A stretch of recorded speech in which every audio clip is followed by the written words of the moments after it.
اللہ الرحمن الرحیم ما کان لأہل المدینة ومن حولهم من الاعراب ان يتخلفوا. اچھا یہ نہیں ہے، نیچے یہ وہ ادھر سے ما کان لأہل المدینة ومن حولهم من الاعراب ان يتخلفوا عن رسول اللہ ولا يرغبوا بانفسهم عن نفسه. اہل مدینہ اور ان کے ارد و گرد کے بدو لوگ، دیہاتی لوگوں کے لیے روا نہیں تھا کہ وہ اللہ کے رسول صلی اللہ علیہ وسلم کو چھوڑ کر پیچھے بیٹھ جانے والے، اور نہ یہ کہ اپنی جانوں کو آپ کی جان سے بڑھ کر عزیز رکھے. پھر غزوہ تبوک کے لیے نکلتے ہوئے مدینہ کے ماحول میں تپتی رائیں مجھ کو پکار رہی ہیں. دامن پکڑے چاؤں، بالکل آس پاس کی کھجوروں کی درختیں ہیں اور اس راستے کے اوپر گرمی کا معاملہ بھی کم ہے. لہٰذا جب اللہ کے رسول ان تپتی راہوں کی طرف کوچ فرما رہے تھے تو کسی ایمان کے دعوے دار کو یہ زیب نہیں دیتا تھا کہ وہ آپ علیہ الصلوۃ والسلام کا ساتھ چھوڑ کر پیچھے رہ جائے، آپ کی جان سے بڑھ کر اپنی جان کی عافیت کے فکر کرے اور آپ کی سفر کی صعوبتوں پر اپنی آسائشوں کو ترجیح دے. ایسا نہیں ہو سکتا. ذالک بأنہم لا یصیبہم ظمأ ولا نصب ولا مخمصة في سبيل الله ولا يطؤون موطئا يغيظ الكفار ولا ينالون من عدو نيلا إلا كتب لهم به عمل صالح. یہ اس لیے کہ انہیں پیاس، مشقت اور فاقے کی صورت میں جو بھی تکلیف پہنچتی ہے اللہ کے راستے میں اور جہاں کہیں بھی وہ قدم رکھتے ہیں کفار کے دلوں کو جلاتے ہوئے اور دشمن کے مقابلے میں کوئی بھی کامیابی حاصل کرتے ہیں تو ان کے لیے اس سب کچھ کے بدلے نیکیوں کا اندراج ہوتا رہتا ہے. اہل ایمان جب اللہ کے راستے میں نکلتے ہیں تو ان کی ہر مشقت اور ہر تکلیف کے بدلے اللہ تعالیٰ ان کے نیکیوں کے ذخیرے میں مسلسل اضافہ فرماتے رہتے ہیں. ان اللہ لا یضیع اجر المحسنین. یقیناً اللہ نیک لوگوں کے اجر کو ضائع نہیں کرتا. ولا ينفقون نفقة صغيرة ولا كبيرة ولا يقطعون واديا الا كتب لهم. اور جو بھی وہ خرچ کرتے ہیں، کوئی نقطہ چھوٹا ہو یا بڑا ہو، کوئی نفقہ، سو رہے ہو سارے؟ اچھا پتہ لگ کے جاگ رہے ہو. اور جو بھی وہ خرچ کرتے ہیں کہ کوئی چھوٹا خرچہ ہو یا بڑا، اور طے کرتے ہیں کوئی وادی، تو ان کا ایک عمل ان کے لیے لکھ لیا جاتا ہے. ان کا ایک عمل ان کے لیے لیجزیہم اللہ احسن ما کانوا یعملون، تاکہ اللہ بدلہ دے انہیں بہت ہی عمدہ اس کا جو وہ عمل کرتے رہے. وما کان المؤمنون لینفروا کافہ. اور اہل ایمان کے لیے یہ تو ممکن نہیں ہے کہ وہ سب کے سب نکل آئیں. مدینہ کے مضافات میں بسنے والے دیہاتی قبائل کا تذکرہ پچھلی آیات میں ہو چکا ہے. الاعراب اشد کفرا و نفاقا کے ماتحت فلولا نفر من كل فرقة منهم طائفة ليتفقهوا في الدين. تو ایسا کیوں نہ ہو کہ نکلتا ان کی ہر جماعت میں سے ایک گروہ تاکہ وہ دین کا سمجھ حاصل کر سکتے. سمجھ گئے ہو؟ چنانچہ مذکورہ جو آپ میں نے ذکر کر دیا نا، تو اس مشکل حل کا یہ بتایا گیا کہ ہر علاقے اور ہر قبیلے سے چند لوگ آئیں اور صحبت نبوی علیہ الصلاۃ والسلام سے فیض یاب ہوں۔ وَلِيُنذِرُوا قَوْمَهُمْ إِذَا رَجَعُوا إِلَيْهِمْ لَعَلَّهُمْ يَحْذَرُونَ، اور وہ اپنے لوگوں کو خبردار کرتے جب ان کی طرف واپس لوٹتے تاکہ وہ بھی نافرمانی سے بچ جائے۔ یا ایہا الذین آمنوا قاتلوا الذین یلونکم من الکفار ولیجدوا فیکم غلظہ، اے اہل ایمان جنگ کرو ان کافروں سے جو تم سے قریب ہیں اور وہ تمہارے اندر سختی پائیں۔ اس حکم نے پیارے صلی اللہ علیہ وسلم کی دعوت کے درمیان، یعنی اس کے دعوت کے بین الاقوامی اور آفاقی دور کی آغاز کی طرف اشارہ ہے کہ اے مسلمانوں، اب اس دعوت کو کیا کرو؟ عام کرو، اور دارالاسلام کی سرحدوں کو وسیع ہونا ہے۔ چنانچہ تمام لوگ آگے بڑھو اسلامی حکومت کی سرحدوں پر جو کفار بستے ہیں ان سے قتال کرو، پھر جیسے جیسے یہ سرحدیں آگے بڑھتی جائیں تمہارے قتال کا سلسلہ بھی ان کے ساتھ ساتھ آگے بڑھتا چلا جائے گا۔ وَقَاتِلُوهُمْ حَتَّى لَا تَكُونَ فِتْنَةٌ وَيَكُونَ الدِّينُ كُلُّهُ لِلَّهِ، گزرے پیچھے سورہ انفال میں اور سورہ بقرہ میں بھی۔ وَاعْلَمُوا أَنَّ اللَّهَ مَعَ الْمُتَّقِينَ، اور جان لو کہ اللہ متقیوں کے ساتھ ہے۔ وَإِذَا مَا أُنزِلَتْ سُورَةٌ فَمِنْهُمْ مَنْ يَقُولُ أَيُّكُمْ زَادَتْهُ هَٰذِهِ إِيمَانًا، اور جب کوئی صورت نازل ہوتی ہے تو ان میں سے بعض منافقین آپس میں کہتے ہیں کہ اس نے تم میں سے کسی کے ایمان میں اضافہ کیا۔ یہ بھی پڑھا ہم نے پیچھے، سمجھ گئے ہو؟ فَأَمَّا الَّذِينَ آمَنُوا فَزَادَتْهُمْ إِيمَانًا وَهُمْ يَسْتَبْشِرُونَ، پس جو لوگ واقعی ایمان لائے ہیں وہ ان کے ایمان میں تو یقیناً اضافہ کرتی ہے اور وہ خوشیاں مناتے ہیں۔ اللہ تعالیٰ کا کلام سن کر حقیقی مومنین کے ایمان میں یقیناً اضافہ بھی ہوتا ہے، اور وہ ہر وحی کے نازل ہونے پر خوشیاں بھی مناتے ہیں کہ اللہ نے اپنے کلام سے مزید انہیں نوازا ہے اور ان کے ایمان کو مزید قوت بخشی ہے تاکہ وہ مزید خوش ہو جائے۔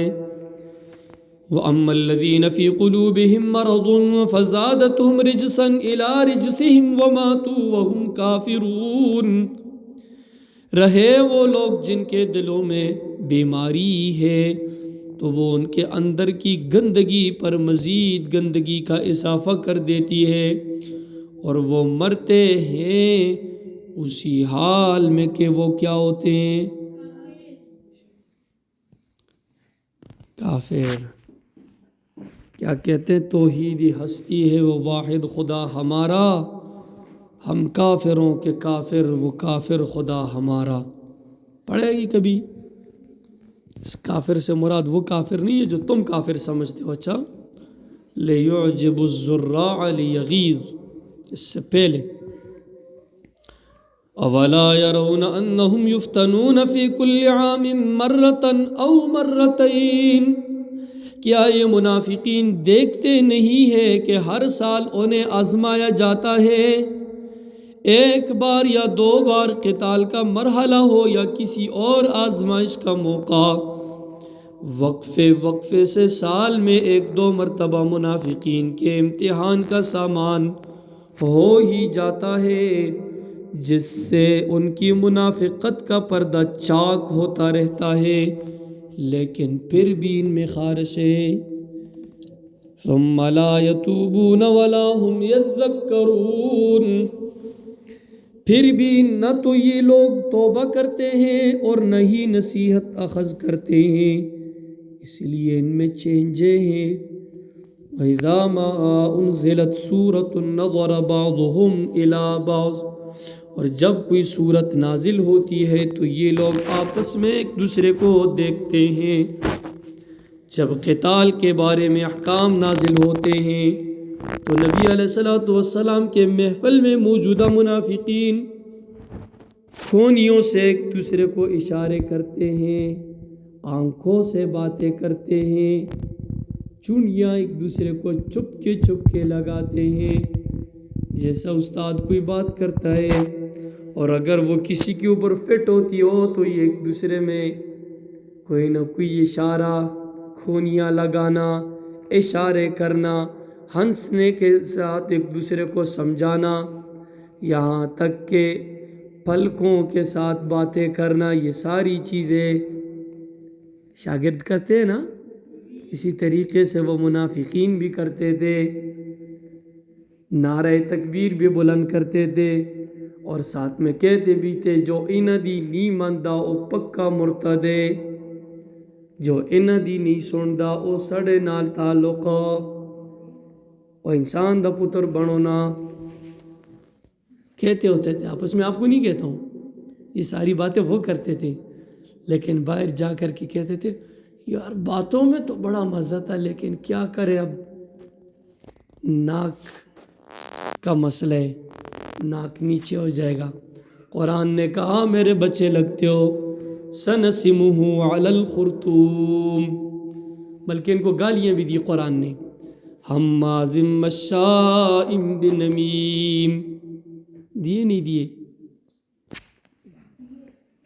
تمہیں تو نہیں دیے۔ ثم لا یتوبون ولا هم یذکرون، پھر بھی نہ تو یہ لوگ توبہ کرتے ہیں اور نہ ہی نصیحت اخذ کرتے ہیں۔ ہم کہتے ہیں نہ ہی نصیحت پکڑتے ہیں۔ نصیحت نظر آنے والی چیز ہے جو پکڑے بندہ، روزہ رکھا ہوا ہے، روزہ پکڑا ہوا ہے، پکا جیب میں رکھو، افطاری کے وقت نکال کے باہر کر دینا، ٹھیک ہے۔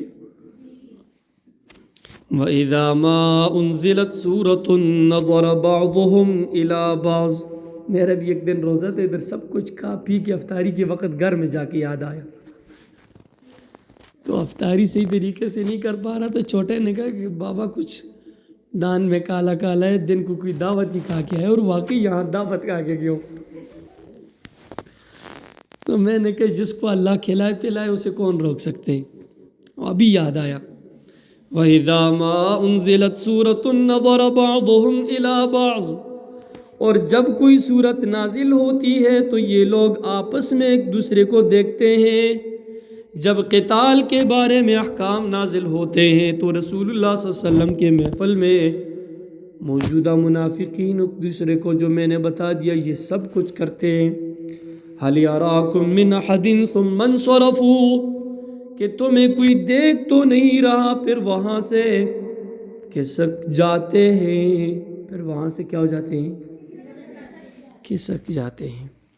صرف اللہ قلوبہم بأنہم قوم لا یفقہون، دراصل اللہ تعالیٰ نے ان کے دلوں کو پھیر دیا ہے اس لیے کہ یہ ایسے لوگ ہیں جو سمجھ نہیں رکھتے۔ اس سورت کی آخری 2 آیات اپنے مضمون کے اعتبار سے قرآن مجید کی عظیم ترین آیات ہیں۔ اس کے بارے میں اختصار کے ساتھ ایک چھوٹا سا واقعہ، پھر ان آیاتوں کی فضیلت بھی سنیے۔ لیکن واقعہ یہ ہے کہ سارے صحابہ کرام نے انکار کر دیا کہ یہ آیات قرآن کا حصہ نہیں ہے، اور بار بار انکار کرتے رہے۔ حضرت خزیمہ رضی اللہ تعالیٰ عنہ، ایک دفعہ نبی علیہ الصلوۃ والسلام نے ایک یہودی کی کچھ قرضہ پیسے وغیرہ تھے تو واپس دے دیا، تو اس نے آ کر دوبارہ دعویٰ کیا اللہ کے رسول آپ نے نہیں دیے۔ حضرت خزیمہ نے فرمایا میرے سامنے دیے۔ نبی علیہ الصلوۃ والسلام نے اس وقت حضرت خزیمہ کو یہ لقب دیا، خزیمہ آپ ایک کے گواہی 2 کے برابر ہے۔ سارے صحابہ کرام جمع، قرآن کریم کے جمع ہونے کی باتیں ہو رہی ہے، سب انکار کرتے ہیں۔ حضرت خزیمہ نے بار بار اس پر مجبور کیا کہ یہ قرآن کی آیتیں میں نے خود رسول اللہ صلی اللہ علیہ وسلم سے سنی ہے، لیکن پھر بھی وہ انکار کرتے ہیں۔ ایک دفعہ حضرت خزیمہ نے فرمایا کیا آپ نے اللہ کے رسول کی زبان سے یہ بات نہیں سنی کہ میں ایک کی گواہی دو کی برابر ہے؟ تو اس کے بعد انہوں نے ان آیات کو قرآن کریم کی اس نسخے میں بھی شامل کر دیا۔ یہ ان آیتوں کے بعد دوسری بات، جس کے جسم میں جس قسم کی بیماری ہو تو تمام مفسرین جو قدیم مفسرین ہے سب نے لکھا ہے لقد جاءکم رسول سے لے کر آخر تک، لیکن اس کے ساتھ بسم اللہ اعوذ بعزت اللہ وقدرتہ من شر ما اجد واحاذر، 3 مرتبہ یہ پڑھ لے اور 3 مرتبہ ان آیتوں کا تلاوت کر دے۔ جدھر درد ہو چاہے جس قسم کی بھی بیماری ہو اس جگہ پہ ہاتھ رکھے، اگر پورے جسم میں تکلیف ہے تو پورے جسم کے اوپر ہاتھوں کو مل لے، اگر گھٹنوں میں تو گھٹنوں پہ رکھ کر اس کو پڑھ لے، تو ہمارے یہ قبضے سے مضبوط ہو جائیں گے کہ کہیں بھی تکلیف نہیں رہے گا۔ سمجھ گئے ہو؟ ساتھ میں وہ دعا ضروری ہے، کیونکہ پاپڑ میں اگر مرچ نہ ہو تو پاپڑ کا مزہ نہیں رہتا۔ تم تو چورن کھانے والی ہو نا۔ بسم اللہ اعوذ بعزت اللہ وقدرتہ، آگے بھی بتاؤ نا، آگے بھی بتاؤ۔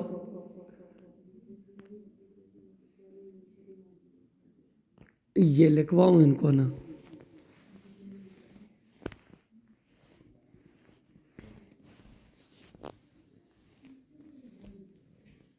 ہو گئی ہے؟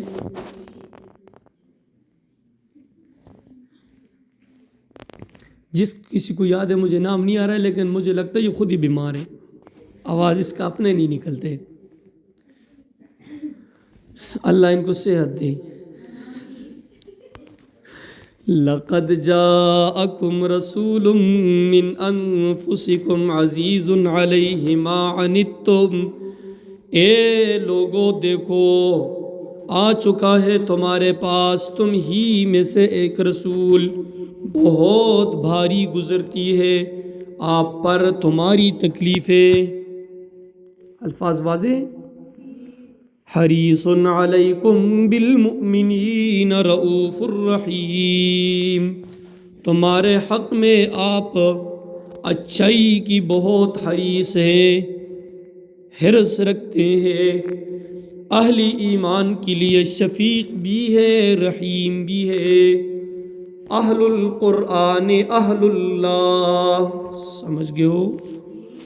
اہل قرآن والے کون ہیں؟ اللہ کے ولیاں ہیں، اہل قرآن والیاں اللہ کی۔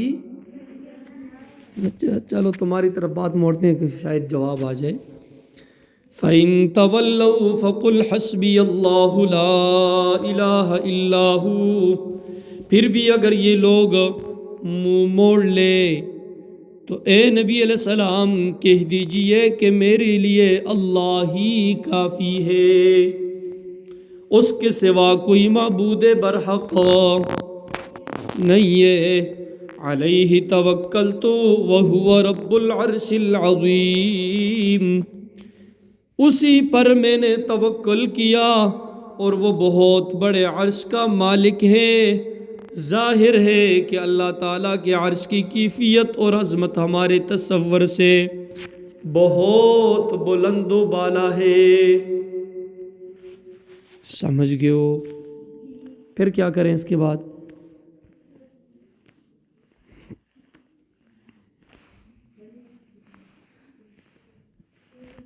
دوسرا شرط نہ بتائی باجی، دوسرا شرط نہ بتائیں، یہ سب نیوٹرل پہ بیٹھے ہوئے کہیں گے چھٹی کریں۔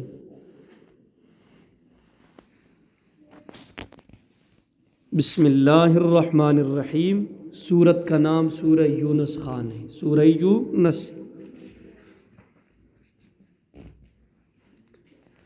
نزلت بعد بنی اسرائیل، نزلت بعد بنی اسرائیل کے بعد نازل ہوئی۔ اس کے آخری سے پہلے رکوع میں اللہ تعالیٰ نے حضرت یونس کی قوم کی نافرمانی اور ایمان لانے کا مختصر تذکرہ کیا ہے۔ اسی نسبت سے اس کا نام سورہ یونس ہے۔ اس سورت کا ایک نام کیا ہے؟ الف لام را بھی ہے، سورۃ الالف لام را، سمجھ گئے ہو؟ جو کہ سورت کے پہلے لفظ سے اخذ کیا گیا ہے، مفسرین نے کہا ہے، میں نہیں کہتا ہوں۔ اچھا یہ نہ کہ تم کہو اس نے دیکھ لیا تو اس لیے کہہ دیا۔ وہ ایک شیخ صاحب تھے نا، وہ سبق پڑھاتے، جہاں عربی کا ترجمہ نہ آئے تو وہ کہتے یہ بھی دغشانتی ہے، یہ بھی دغشانتی ہے، یہ بھی دغشانتی ہے، یعنی مطلب یہ کہ یہ بھی ایسے ہی ہے، یہ بھی ایسے ہی ہے، یہ بھی اس کا سارا ترجمہ تو ہمیں آتا ہے، سمجھ گئے ہو؟ اور یہ صورت مکی زندگی کے آخری دور میں نازل ہوئی ہے، لہٰذا مکی صورت کہلائے گی۔ اس کی 109 آیات اور 11 رکوع ہے۔ یہ صورت 1082 الفاظ پر 1000 اور 6567 حروف پر مشتمل ہے۔ 6567 حروف پر۔ اس صورت کے مضامین پہلی صورت توبہ کے مضامین سے خاصی مناسبت رکھتی ہے، سمجھ گئے ہو؟ گزشتہ صورت کے آخر میں توحید رسالت کا ذکر تھا، تو اس صورت میں بھی یہی مضمون ابتدا میں بڑی تفصیل کے ساتھ بیان کیا گیا۔ گزشتہ صورت میں زیادہ تر جہاد بالسیف کا تذکرہ تھا، جہاد بالتلوار کا، اور اسی سلسلہ میں غزوہ تبوک کی تفصیلات بیان کی گئی تھی، مگر اس صورت میں زیادہ تر جہاد باللسان کا ذکر ہے، سمجھ گئے ہو؟ بہرحال ان دونوں صورتوں میں جہاد بھی قدر مشترک ہے۔ پچھلی صورت میں کفار کی 3 گروہ یعنی کافر، اہل کتاب اور منافق، یہ 3 لوگوں کا رد کیا گیا تھا، جبکہ اس صورت میں مشرکین کے ساتھ بحث مباحثہ، ان کا رد اور ان کو اسلام کی دعوت کا ذکر کیا گیا ہے۔ تو گویا سورہ یونس میں ایک تو توحید اور شرک کا مسئلہ بالوضاحت بیان کیا گیا ہے، کیا ہو گیا؟ اور دوسرا مسئلہ حضور خاتم النبیین صلی اللہ علیہ وسلم اور دیگر انبیاء کی نبوت و رسالت پر شکوک و شبہات کا اظہار کرنے والوں کے اعتراضات کا مدلل جواب دیا گیا۔ بات سمجھ آ گئی ہے؟ یہ بیچ میں کوئی سیٹیاں مارتے ہیں یا کوئی مشورہ ہو رہا ہے؟ میرے کٹنے کا مشورہ تو کہیں نہیں ہو رہا ہے۔ پھر تیسرا مسئلہ معاد یعنی قیامت کا ہے، اور یہ بھی اجزائی ایمان میں سے ایک اہم جز ہے، سمجھ گئے ہو؟ اس لیے میں پوچھتا ہوں، میں تھوڑا ڈرتا بھی ہوں، ایک استاد تھے تو وہ تھوڑا گپ شپ کرتے ہو، یہ باہر نکلے تو بنات نے سب نے اس میں مل کر کوٹ کیا۔ تو اس صورت میں قیامت کا ذکر بھی تفصیل کے ساتھ ملے گا۔ اس کے علاوہ اس صورت میں سابقہ قوموں کے حالات، انبیاء کی دعوت اور ان کی اقوام کا رد عمل، اور پھر بھی ان کا انجام بیان کر کے اللہ تعالیٰ نے عبرت حاصل کرنے کی تلقین کی ہے۔ ایک بات کرتا ہوں، وہ دل پہ نہیں لینی، اچھا؟ یہ صورتوں کے درمیان میں جو ربط ہے نا، یہ میرے لیے بہت ہی ٹینشن والی بات ہوتی ہے، کیونکہ آگے سبق نہیں چل رہے ہوتے۔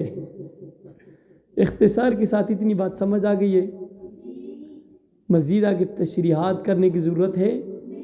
اگر کریں گے تو آج کا پورا دن ہمارا کیا کہتے ہیں 9 مہینوں کے بعد آج سورہ فاتحہ مکمل ہوا، مسجد میں مسلسل درس، صرف جمعے کی چھٹی، تو اگر تشریحات پہ جاؤ یہ تو ختم نہیں ہوتے، لیکن یہ پورا ہو گیا۔ کسی سے اللہ پوچھے گا بھی کہ کسی نے مجھے بتایا ابھی تک کہ کاپی میں ہمارے پاس لکھا ہوا ہے، اس سے آپ اگر پڑھائیں تو آسانی ہوگی صورتوں کے درمیان والی بات، تو تو پوچھنے والا پوچھنے والیوں سے پوچھ لے گا. مجھے مزید اس کی تشریحات میں جاؤں گا وہ شاید آپ کے سمجھ میں نہ آئے. جو آپ کے پاس لکھا ہوا ہے شاید وہ تمہاری سمجھ کی باتیں ہوگی. سمجھ گئے ہو؟ اب نیوٹرل ہو جائیں. اچھا، اعوذ باللہ من الشیطان الرجیم، بسم اللہ الرحمن الرحیم. یہ بات ذہن میں رکھے کہ اس صورت میں بھی تذکیر بھی اعلیٰ اللہ اور تذکیر بھی ایام اللہ. تذکیر بھی اعلیٰ اللہ کیا ہے، تذکیر بھی ایام اللہ کیا ہے، اس کے ساتھ باقی تین چیزیں کیا ہے. یہ الفوز الکبیر چھوٹا سا رسالہ ہے امام شاہ ولی اللہ رحمۃ اللہ علیہ کو، اس میں دیکھ لے. دیکھیں گے انشاءاللہ انشاءاللہ. تلک آیات الکتاب الحکیم، یہ بڑی حکمت بری کتاب کی آیات ہیں. اکان للناس عجبا ان اوحینا الی رجل منہم، کیا لوگوں کو بہت تعجب ہوا ہے کہ ہم نے وحی بھیج دی ہے ایک شخص پر انہی میں سے. ان انذر الناس وبشر الذین آمنوا ان لهم قدم صدق عند ربهم، کیا آپ علیہ السلام لوگوں کو خبردار کیجئے اور اہل ایمان کو بشارت دے دیجئے کہ ان کے لیے ان کے رب کے پاس بہت اونچا مرتبہ ہے. قال الکافرون ان ھذا لساحر مبین، اس پر کافروں نے کہا کہ یہ تو ایک کھلا جادوگر ہے. الفاظ واضح ہیں. ان ربکم اللہ الذی خلق السماوات والارض فی 6 ایام، یقیناً تمہارا رب وہ اللہ ہے جس نے آسمانوں اور زمین کی تخلیق فرمائی 6 دنوں میں. مجھ سے کسی نے پوچھا جب 6 دنوں میں یہ کام کیے تو 7ویں دن کیا کرتا رہے؟ میں نے کہا دمہ کرتا رہے.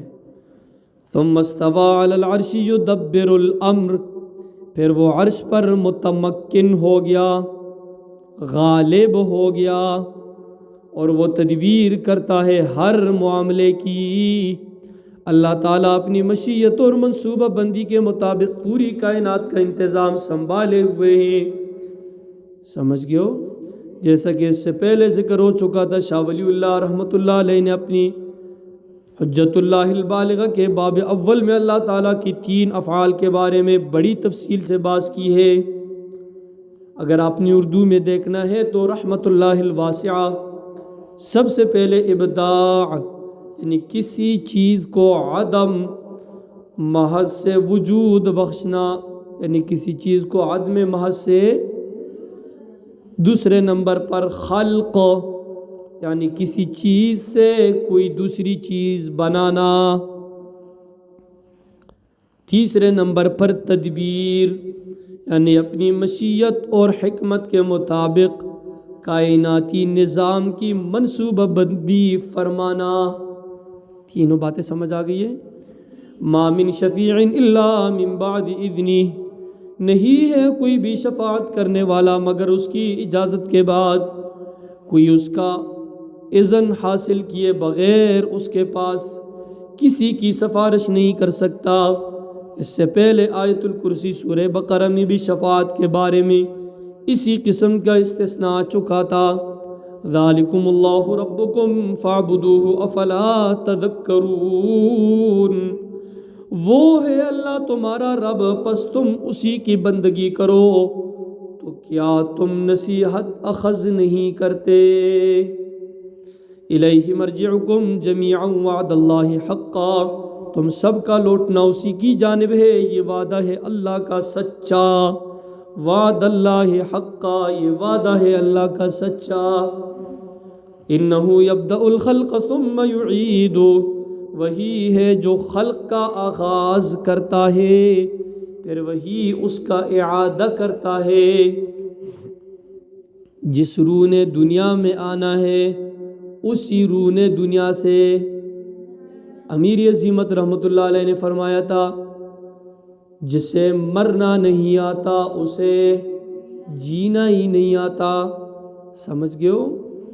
لیجزی الذین آمنوا وعملوا الصالحات بالقسط، تاکہ وہ ان لوگوں کو جزا دے جو ایمان لائے اور جنہوں نے اچھے عمل کیے انصاف کے ساتھ.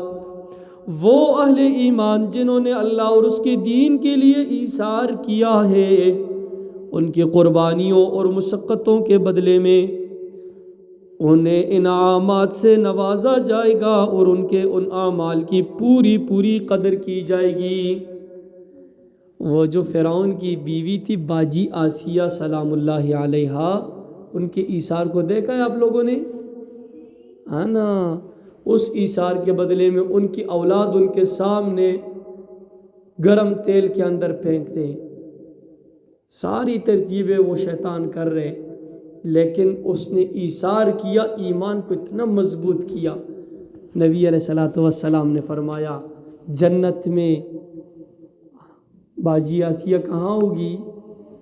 نبی علیہ السلام کے ساتھ ہوگی، اور بعض نے لکھا ہے کہ پاک پیغمبر علیہ السلام سے ان کی شادی بھی ہوگی۔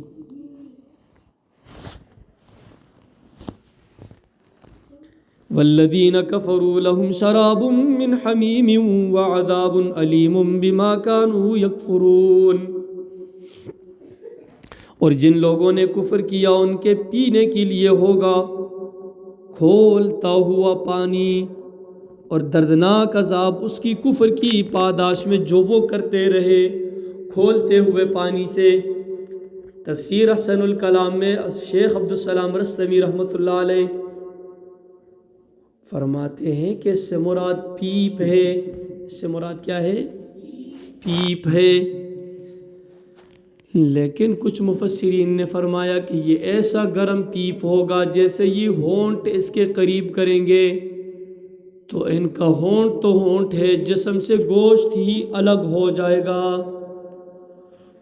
دوسرے مفسرین نے کچھ یوں بھی لکھا ہے، اہل عرب مفسرین نے، کہ ان کی جو ہونٹیں ہوگی یہ احد پہاڑ سے موٹی اور بڑی بڑی ہوگی، جب یہ اس کھولتا ہوا پانی پیپ کے قریب کریں گے تو اللہ ان کا سارا گوشت گرا کر جہنم کی اس آگ سے جلائے گا۔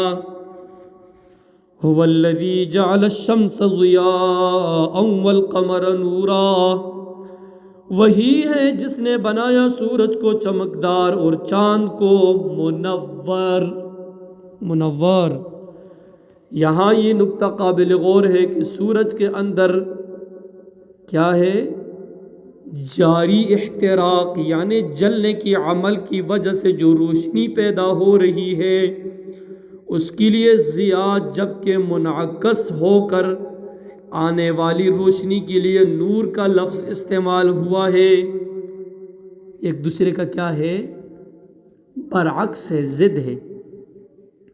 سورج اور چاند کی روشنی کے لیے قرآن حکیم نے دو مختلف الفاظ استعمال کیے ہیں، اس لیے کہ سورج کی اپنی چمک ہے اور چاند کی روشنی کا ایک اپنا چمک ہے۔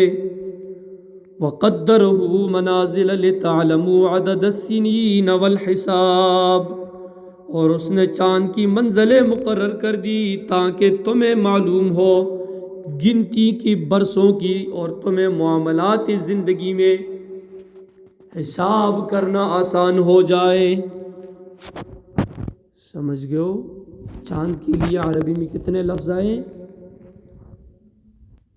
3۔ کتنے لفظ آئے ہیں؟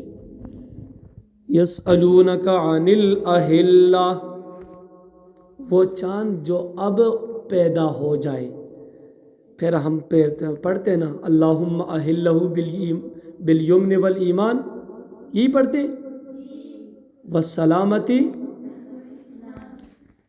کیونکہ وہ اہل ہے اس لیے ہم پڑھتے اللہم اہلہ،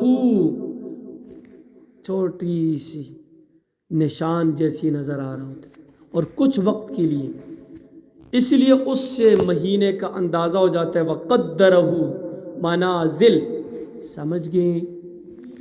دوسرا نام اس کا کیا ہے؟ قمر۔ قمر کیا ہے؟ جو 14ویں سے پہلے اور 16ویں کے بعد، 14 اور 15 دو راتوں کو چھوڑ دیں، اس سے پہلے جو بڑھ رہے اور پھر جو گھٹ رہے اس کو کیا کہتے ہیں؟ کمل نہیں، قمر۔ کیا کہتے ہیں؟ قمر۔ شکریہ، اس کو کیا کہتے ہیں؟ قمر۔ یہ عام چاند ہے، اور وہ جو 14ویں اور 15ویں رات کا چاند ہے اس کو کیا کہتے ہیں؟ بدر۔ اس کو کیا کہتے ہیں؟ بدر۔ جو نبی علیہ الصلوۃ والسلام کے بارے میں وہ جو بچیوں نے، اہل عرب کی چھوٹی چھوٹی بچیوں نے وہ جو اشعار پڑھے تھے، دل چاہتا تھا وہ سارا شعر پڑھ لوں لیکن نہیں پڑھتا ہوں، صرف اتنا کر دوں گا طلع البدر علینا، بس۔ صدق اللہ العظیم۔ سمجھ گئے؟ یہ تینوں نام اور تینوں مواقع سمجھ گئے؟ یہ چاند بازی کی زندگی ہے۔ ما خلق اللہ ذلک الا بالحق یفصل الآیات لقوم یعلمون۔ اللہ نے یہ سب کچھ پیدا نہیں کیا مگر حق کے ساتھ، اور وہ تفصیل بیان کرتا ہے اپنے آیات کی ان لوگوں کے لیے جو علم حاصل کرنا چاہتے ہیں۔ یعنی یہ کائنات ایک بے مقصد تخلیق نہیں ہے، بلکہ ایک سنجیدہ با مقصد اور نتیجہ خیز تخلیق ہے۔ پیچھے ہم نے پڑھا تھا ربنا ما خلقت هذا باطلا، پڑھا تھا اپنے باجیوں؟ چلو، ان فی اختلاف اللیل والنہار وما خلق اللہ فی السماوات والارض لآیات لقوم یتقون۔ یقیناً رات اور دن کے عدلنے بدلنے میں اور جو کچھ اللہ نے بنایا ہے آسمانوں اور زمینوں میں، یقیناً نشانیاں ہیں ان لوگوں کے لیے جن کے اندر تقویٰ ہے۔ جن کے اندر کیا ہے؟ تقویٰ۔ ان الذین لا یرجون لقاءنا، بے شک وہ لوگ جو ہم سے ملاقات کی امیدوار نہیں ہے۔ یہاں پر ایک چھوٹا سا نکتی سی نوٹ کرے، نکتی سی، یہ الفاظ سورت میں بار بار دہرائے جائیں گے، جس کو ہم نے 2-4 منٹ پہلے سورہ یونس کہا تھا۔ اصل میں اسی انسانی سوچ اور نفسیاتی کیفیت کی طرف اشارہ ہے جس کے مطابق انسانی زندگی ہی اصل زندگی ہے۔ انسان کو غور کرنا چاہیے کہ یہ انسانی زندگی جو ہم اس دنیا میں گزار رہے ہیں، اس کی اصل حقیقت کیا ہے؟ اسے محاورتاً 4 دن کی زندگی قرار دے دیا جاتا ہے۔ اس لیے تو بہادر شاہ ظفر رحمہ اللہ نے بھی اپنے شعر میں کہا تھا، عمر دراز مانگ کے لائے تھے 4 دن۔ کیا فرمایا تھا؟ عمر دراز مانگ کے لائے تھے 4 دن، 2 آرزو میں کٹ گئے 2 انتظار میں۔ اگر انسان اس دنیا میں طویل عمر بھی پائے تو اس کا ایک حصہ بچپن کی ناسمجھی اور کھیل کود میں ضائع ہو جاتا ہے۔ اور میں کہتا ہوں اصل زندگی تو وہی ہے، شعور اور جوانی کی عمر کا تھوڑا سا وقفہ اس کے لیے کارآمد ہوتا ہے، اس کے بعد جلد ہی بڑھاپا اسے اپنی گرفت میں لے لیتا ہے۔ مہلک مہلک امراض روحانی، اس طرح کا نام کا کتاب ہے پیر ذوالفقار صاحب رحمۃ اللہ علیہ کا۔ اس میں انہوں نے انسان کے 10 طبقات لکھیں۔ اگر کل آپ نے مجھے یاد کرائے انشاءاللہ میں بتاؤں گا آپ لوگوں کو کہ انسان کس حالات میں ہوتا ہے۔ اس میں بہت سارے قصے انہوں نے کتے کی بھی لکھے کہ کتے کا بھی ایسے معاملات تھے جو انسان میں آ جائے تو وہ انسان بھی ولی اللہ بن جاتا ہے۔ کل کوئی یاد کرائے گا تو انشاءاللہ میں اسے ذہن میں بٹھاؤں گا۔ ابھی ہمارے پاس نصاب کے لیے وقت کم ہے، حساب کا وقت پورا ہونے والے۔ لِكَيْ لَا يَعْلَمَ بَعْدَ عِلْمٍ شَيْئًا، سورۃ النحل۔ اچھا فرمایا جیتی جاگتی تصویر بن کر رہ جاتا ہے۔ تو کیا انسانی زندگی کی حقیقت بس یہی ہے؟ لیکن ہمارے ہاں تو کہتے ہیں بڑے بڑے اوے اللہ یہ تو میرے مرنے کا وقت تھا، یہ تو میرے کو لو پہلے ہی ٹھور گیا، کہتے نہیں کہتے؟ اس کو تو اللہ بہتر سمجھتا ہے نا، کیوں ایسی باتیں کرتے ہو اللہ کے بندو؟ دوسری بات کیا کہتے ہیں؟ بیچارے کے دل میں آخری وقت پہ کیا ہوگا؟ اللہ سے رابطہ جوڑو، اللہ کو پتہ ہے سب کچھ۔ اللہ ایسے غمام سے ہماری حفاظت فرمائے۔ الذی خلق الموت والحیات لیبلوکم ایکم احسن عملا، جبکہ اصل زندگی تو آخرت کی زندگی ہے اور وہ بہت طویل ہے۔ پھر فرمایا سورہ عنکبوت میں وَإِنَّ الدَّارَ الْآخِرَةَ لَهِيَ الْحَيَوَانُ لَوْ كَانُوا يَعْلَمُونَ، اور یقیناً آخرت کا گھر ہی اصل زندگی ہے۔ اللہ ہم سب کو اپنے اس گھر کو منور بنانے کی توفیق عطا فرمائے۔ اللہ اس گھر کے اندر جو اندھیرے پیدا ہوتے ہیں ایسے بدکاریوں اور بدعمال سے ہماری حفاظت فرمائے۔ وَرَضُوا بِالْحَيَاةِ الدُّنْيَا، مجھے کچھ دہریاں بھی لگتے، سب نے آمین نہیں کہا۔ وَرَضُوا بِالْحَيَاةِ الدُّنْيَا وَاطْمَأَنُّوا بِهَا وَالَّذِينَ هُمْ عَنْ آيَاتِنَا غَافِلُونَ، اور وہ دنیا کی زندگی پر ہی راضی اور اسی پر مطمئن ہے، اور جو ہماری آیات سے غافل ہے انسانوں کے اندر اور باہر اللہ کی بے شمار نشانیاں موجود ہے، اور ان کی فطرت انہیں بار بار دعوت فکر بھی دیتی ہے۔ کھول آنکھ زمین میں دیکھ، فلک دیکھ، فضا دیکھ، مشرق سے ابھرتے ہوئے سورج کو بھی ذرا دیکھ۔ اولئک مأواہم النار بما کانوا یکسبون، یہی وہ لوگ ہیں جن کا ٹھکانہ آگ ہے اپنی اس کمائی کے سبب جو وہ کر رہے ہیں۔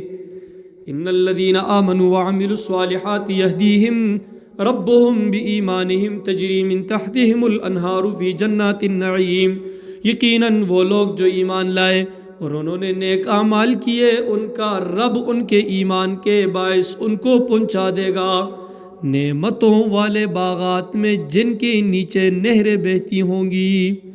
دعواہم فیہا سبحانک اللہم، اس میں ان کا ترانہ ہوگا اے اللہ تو پاک ہے۔ سب جب ایک دوسرے کے سامنے آئیں گے سب ایک دوسرے کو کہیں گے تحیتہم فیہا سلام، سبحانک اللہم تحیتہم فیہا سلام۔ وہ لوگ جنت کے اندر بھی اللہ تعالیٰ کی تسبیح اور مناجات کریں گے، اے ہمارے پروردگار تو ہر ضعف سے پاک ہے، ہر عیب اور ہر نقص سے میرا ہے، اور احتیاج کیا ہے؟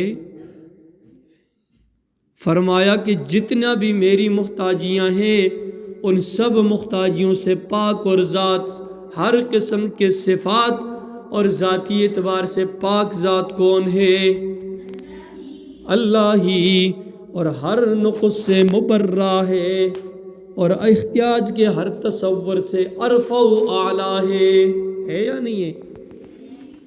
وَتَحِيَّتُهُمْ فِيهَا سلام، اور اس میں ان کی آپس کی دعا سلام ہوگی۔ آؤ نا دعا سلام کرا، کہتے ہوتے نہیں کہتے ہوتے؟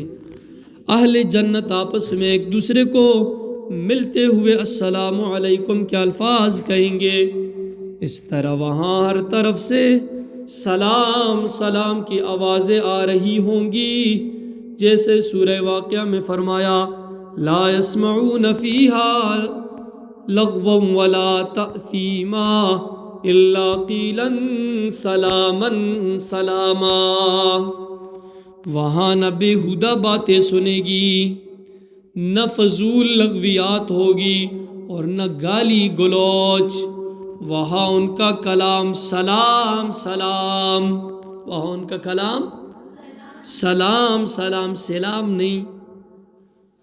وآخر دعواہم ان الحمد للہ رب العالمین، اور ان کی دعا اور مناجات کا اختتام ہمیشہ ان کلمات پر ہوگا کہ کل کی کل تعریف اور کل کی کل کیا ہے؟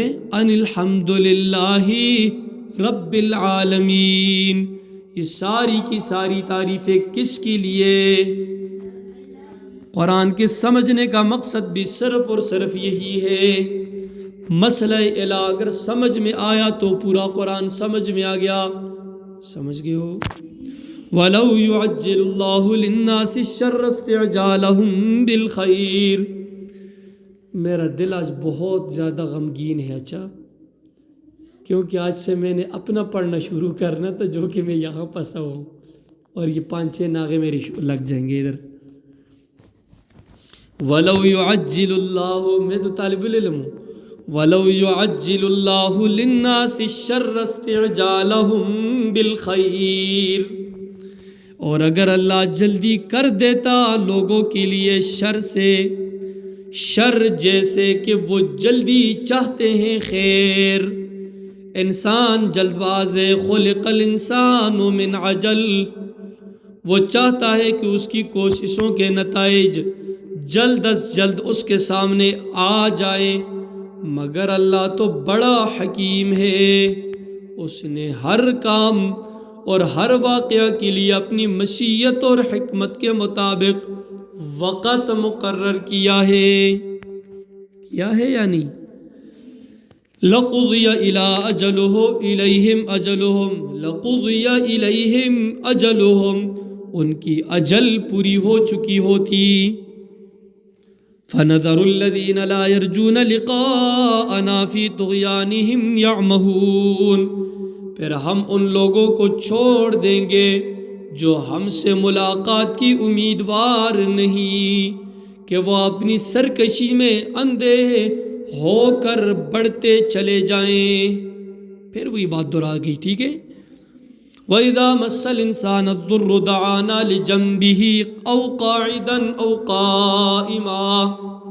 اور جب انسان کو کوئی تکلیف پہنچتی ہے تو وہ ہمیں پکارتا ہے پہلو کے بل، لیٹے ہوئے یا بیٹھے ہوئے یا کڑے ہوئے.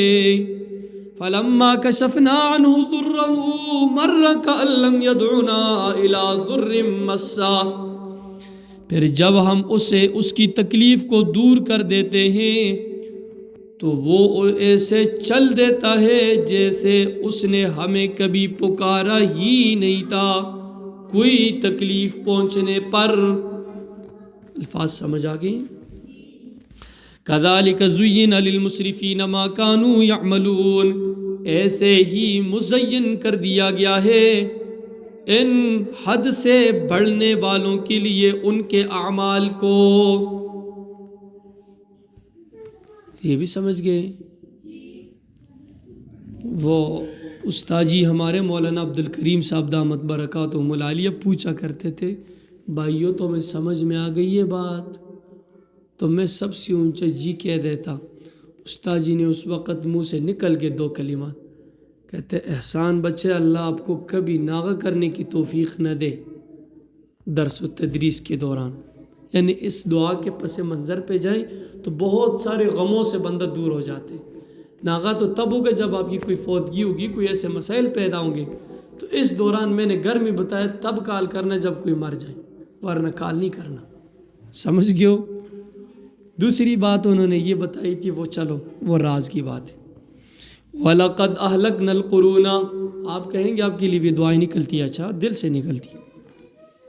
وَلَقَدْ أَهْلَكْنَا الْقُرُونَ مِن قَبْلِكُمْ لَمَّا ظَلَمُوا. اور ہم تو تم لوگوں سے پہلے بھی بہت سی نسلوں اور قوموں کو ہلاک کر چکے ہیں جب انہوں نے ظلم کی عادت اختیار کی. وَلَمَّا ظَلَمُوا وَجَاءَتْهُمْ رُسُلُهُمْ بِالْبَيِّنَاتِ وَمَا كَانُوا لِيُؤْمِنُوا. اور ان کے پاس بھی آئے تھے ان کے رسول واضح تعلیمات لے کر، لیکن وہ نہیں تھے ایمان لانے والے.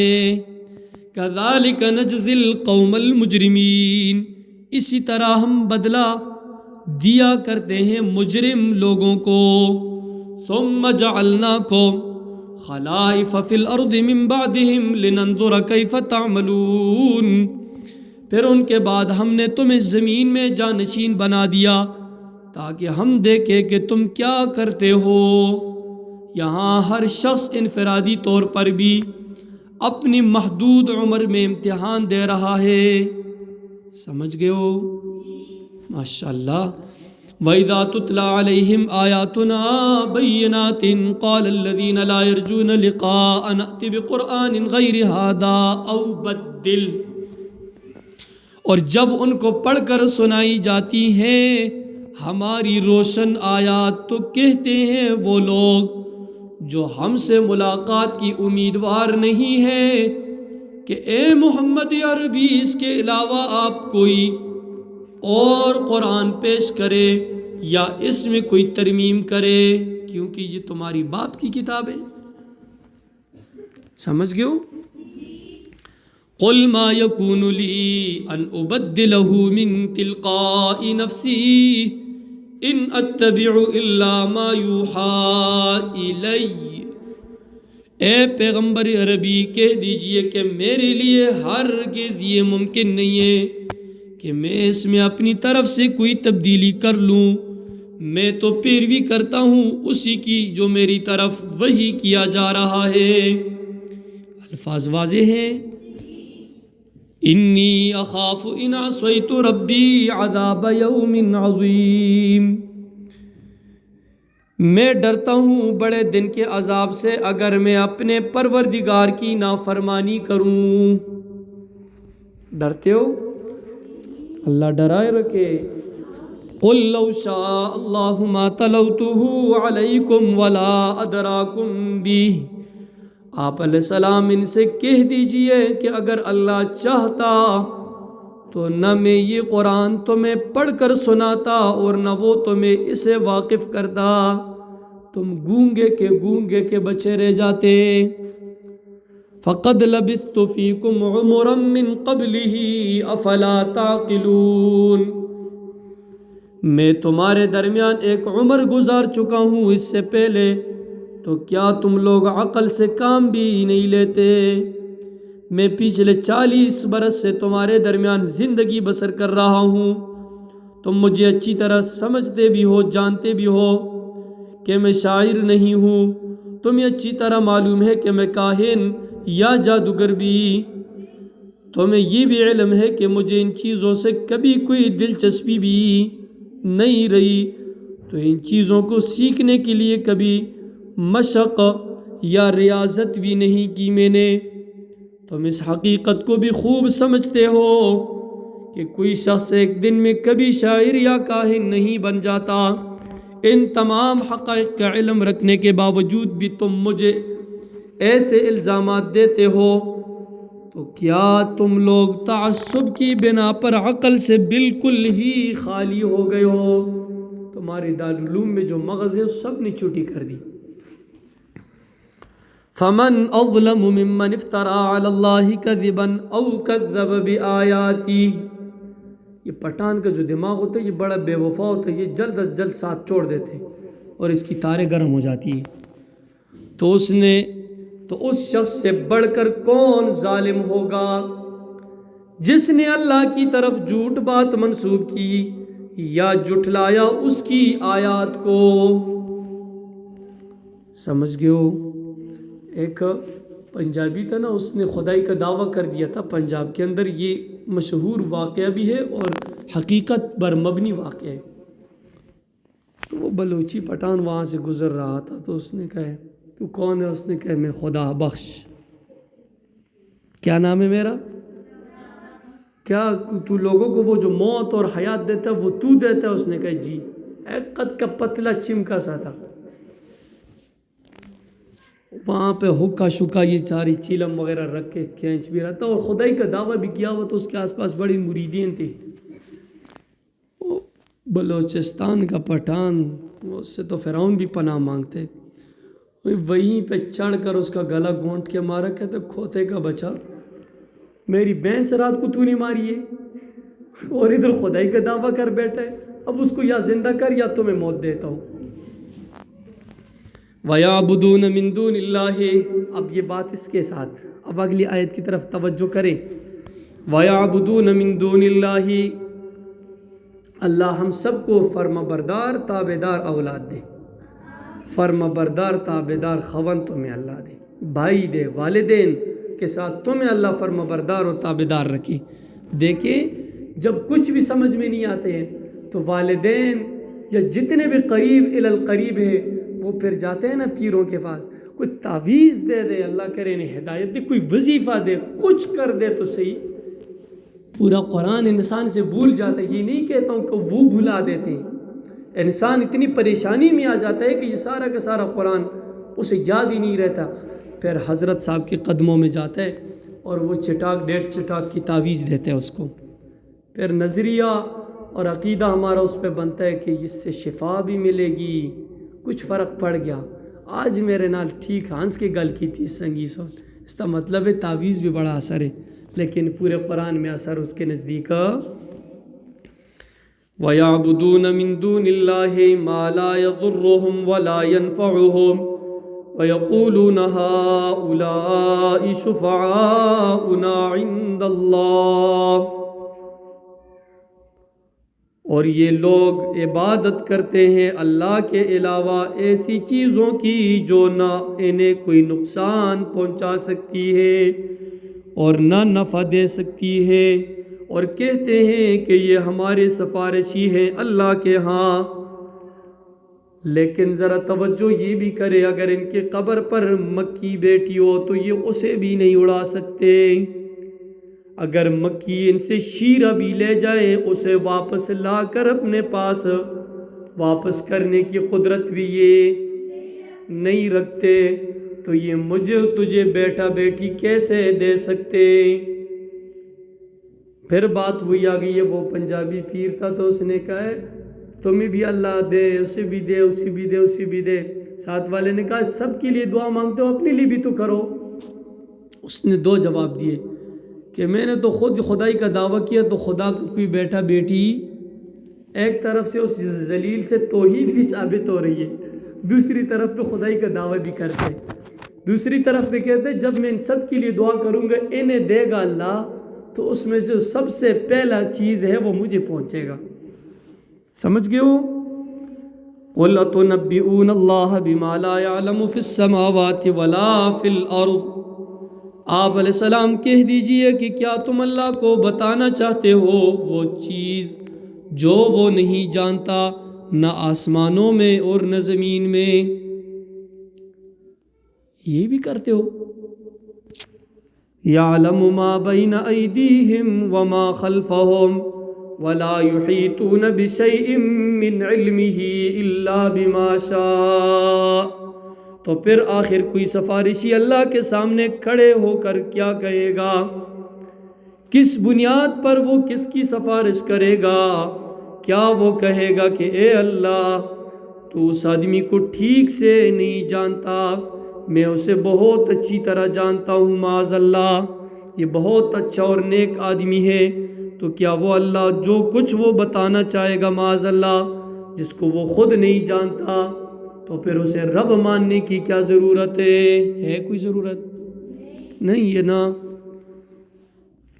سبحانہ وتعالی عما یشرکون، وہ بہت پاک اور بلند ہے ان چیزوں سے جن کو وہ اس کا شریک ٹھہراتے ہیں۔ مولوی صاحب فرماتے ہیں کہ اللہ کے علم میں تو سب کچھ ہے، لیکن ایک ایسی چیز ہے جو اللہ کے علم میں نہیں ہے۔ مثال کے طور پہ اس نے بات کی، مقتدی اور اٹھ کر ایسا کٹا کہ اس بیچارے کی کپڑے شپڑے سب پٹ گئے، ننگا رہ گیا مسجد میں۔ اب کا واقعہ ہے یہ سامنے ادھر ہے نگہ کی، سمجھ گئے؟ اس کے کہنے کا مقصد یہ تھا کہ لا تأخذہ سنۃ ولا نوم، جو تم خواب میں فلم دیکھتے ہو، خواب کے اندر بہت کچھ چیزیں دیکھتے ہو، خواب کے اندر سیر و تفریح پہ جاتے ہو، خواب کے اندر شادیاں بھی کر جاتے ہو، لیکن اللہ خواب سے کیا ہے؟ اسے تو اونگ بھی نہیں آتی ہے، آتی ہے؟ اور تمہارے اللہ کو آتی ہے نہیں آتی ہے؟ آپ کا اللہ کون سا ہے؟ اللہ ہی، وہ وحدہ لا شریک ذات، سمجھ گئے ہو؟ وما كان الناس الا امة واحدة فاختلفوا، اور نہیں تھے لوگ مگر ایک ہی امت، پھر بعد میں انہوں نے اختلاف کیا۔ یہ مضمون سورہ بقرہ میں بھی گزر چکا ہے۔ حضرت آدم علیہ السلام سے انسانوں کی نسل چلی ہے اس معاملے میں، وَلَوْلَا كَلِمَةٌ سَبَقَتْ مِن رَبِّكَ، اور اگر ایک بات تیرے رب کی طرف سے پہلے سے طے نہ پا چکی ہوتی، یعنی اللہ تعالیٰ نے ہر فرد اور ہر قوم کے لیے ایک اجل مقرر فرما دی، لَقُضِيَ بَيْنَهُمْ فِي مَا فِيهِ يَخْتَلِفُونَ، تو فیصلہ کر دیا جاتا ان کے درمیان ان تمام چیزوں میں جن میں یہ اختلافات کر رہے ہیں۔ وَيَقُولُونَ لَوْلَا أُنزِلَ عَلَيْهِ آيَةٌ مِّن رَّبِّهِ، اور وہ کہتے ہیں کیوں نہیں اتاری گئی کوئی نشانی معجزہ اس رسول پر اس کے رب کی طرف سے۔ فَقُلْ إِنَّمَا الْغَيْبُ لِلَّهِ فَانتَظِرُوا إِنِّي مَعَكُم مِّنَ الْمُنتَظِرِينَ، آپ کہہ دیجئے کہ غیب کا علم تو بس اللہ ہی کو ہے، بس انتظار کرو، میں بھی انتظار تمہارے ساتھ کر رہا ہوں۔